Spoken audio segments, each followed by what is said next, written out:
Alright, what we got here is a rearview mirror out of a late 90s, early 2000s Chevrolet S10. These come in two variations for this specific style, which is click on, click off, not the rocker switch, click on, click off. Those two variations are the 3-wire and the 4-wire. Both of them use the same pigtail, just one has 3 wires, one has 4.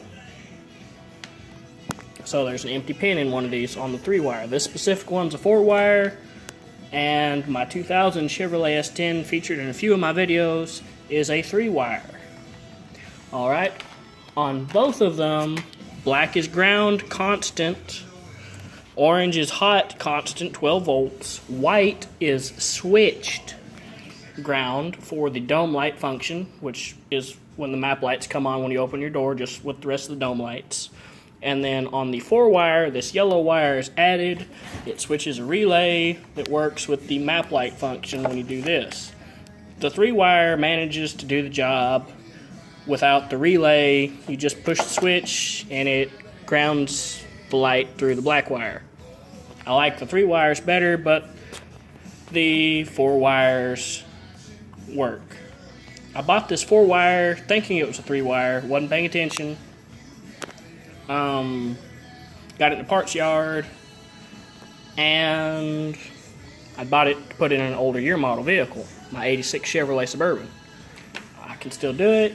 The 4-wire is a little more difficult because you have the ignition hot you have to run, rather than just hot, switch ground, and ground, which can all be found inside of the light socket of the old school dome lights.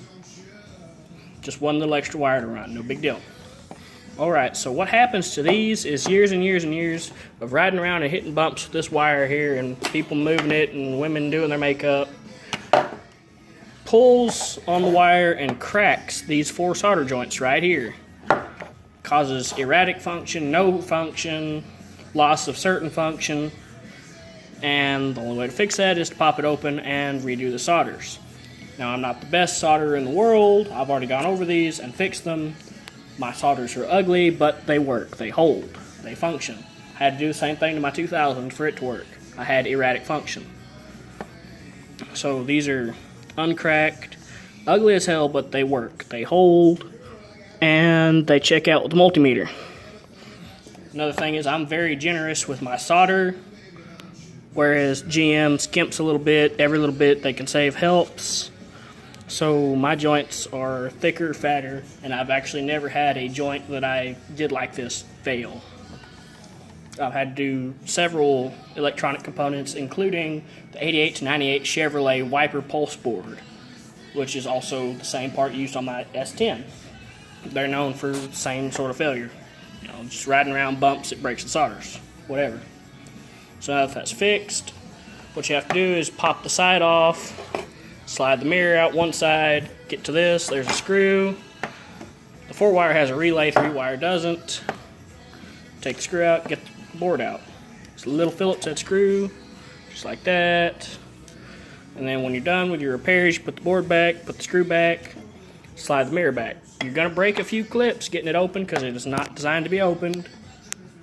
But one drop of super glue in the corner holds it just like factory, and you should never have to open it again if you're good enough with your solder joint. But it's always possible, considering there's physically no extra support for this pigtail end inside of the housing. It literally rides on those 4 solders. And now that this is done, I can post this video to help those who might be having the same problem, because I have not found this mirror available new, or one similar to it available new, and any map light mirror I found available new was over $100.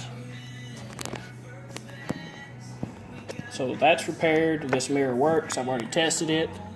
About to slide the mirror back in and get it ready for installation in my 86. Another thing to know is you need this base if you're putting it in an older vehicle, because this is a clip-on. The clip-ons are differently shaped than the ones with the screw-on. It will not work. It'll sit there and you'll be going down the road looking at that. It'll rattle, vibrate, shake. You won't be able to see anything out of the back. So make sure you get the correct base, do a good job, clean this up, clean the window, and use good name brand rear view mirror adhesive to stick that on if you're having to stick it on. Otherwise, you push this clip, it slides off your S10, whatever else this is on, and take it in the house, solder it, put it back.